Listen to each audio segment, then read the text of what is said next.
السلام علیکم رحمۃ اللہ وبرکاتہ۔ ناظرین، آج ہم بات کریں گے ایک ایسے بزرگ صحابی کی جن کی آواز سے مدینہ کے آسمان گونج اٹھتا تھا، جنہیں رسول اللہ صلی اللہ علیہ وسلم نے مؤذن رسول بنایا، جن کا نام تھا حضرت بلال ابن رباح رضی اللہ عنہ۔ آپ حبشی افریقہ کے رہنے والے تھے۔ آپ کے والد کا نام رباح اور والدہ کا نام حمامہ تھا۔ آپ مکہ میں ایک غلام کی زندگی گزار رہے تھے۔ آپ کے آقا کا نام امیہ بن خلف تھا، جو اسلام کا دشمن تھا۔ جب حضرت بلال رضی اللہ عنہ نے چھپ کر اسلام قبول کیا تو امیہ نے ان پر بہت ظلم کیا۔ انہیں کبھی تپتی ریت پر لٹایا جاتا، کبھی پتھر رکھ کر ان کا سینہ کچلا جاتا، لیکن حضرت بلال رضی اللہ عنہ صرف ایک ہی لفظ کہتے، اللہ اللہ۔ یہ لفظ ان کے دل کی گہرائیوں سے نکلتا تھا۔ ان کا صبر اور یقین دیکھ کر فرشتے بھی حیران ہو گئے۔ جب یہ ظلم رسول اللہ صلی اللہ علیہ وسلم تک پہنچا تو حضرت ابو بکر صدیق رضی اللہ عنہ نے امیہ سے حضرت بلال رضی اللہ عنہ کو خرید لیا اور فوراً انہیں آزاد کر دیا۔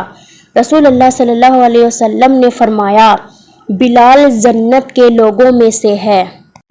ہجرت کے بعد جب مدینہ میں پہلی مرتبہ نماز کے لیے اذان کا حکم ہوا تو رسول اللہ صلی اللہ علیہ وسلم نے کسی اور کو نہیں بلکہ حضرت بلال رضی اللہ عنہ کو یہ عظیم شرف دیا۔ آپ کی آواز بلند، صاف اور روح کو چھو جانے والی تھی۔ آپ جب اللہ اکبر کہتے تو ساری مدینہ رک جاتی۔ حضرت بلال رضی اللہ عنہ نے صرف اذان تک اپنا کردار محمود نہیں رکھا، آپ نے غزوہ بدر میں بھی حصہ لیا۔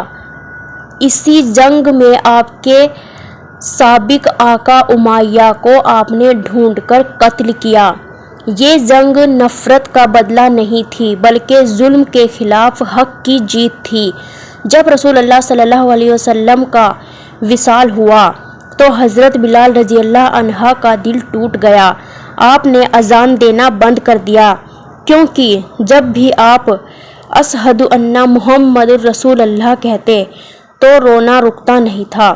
مدینہ والے بھی رو پڑتے، اس لیے آپ نے اذان چھوڑ دی اور شام سریہ چلے گئے۔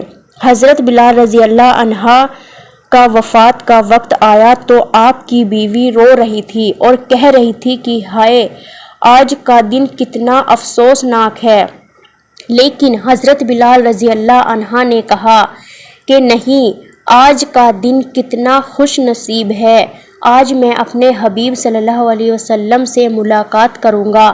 اور پھر آپ نے روح قبول کی۔ یہ وفات 20 ہجری میں ہوئی۔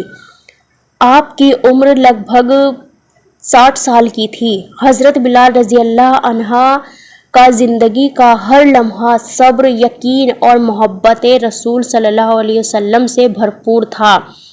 آج بھی ہر مسلمان کے دل میں حضرت بلال کا ذکر عزت کے ساتھ ہوتا ہے۔ آپ پر اللہ اور اس کے رسول کا خصوصی کرم تھا۔ حضرت بلال رضی اللہ عنہ کا یہ واقعہ ہمیں سکھاتا ہے، لا الہ پر صبر کرو، رسول اللہ صلی اللہ علیہ وسلم سے بے پناہ محبت رکھو، ظلم کے سامنے کبھی نہ جھکو، اپنی آواز اور عمل سے اسلام کا پیغام پھیلاؤ۔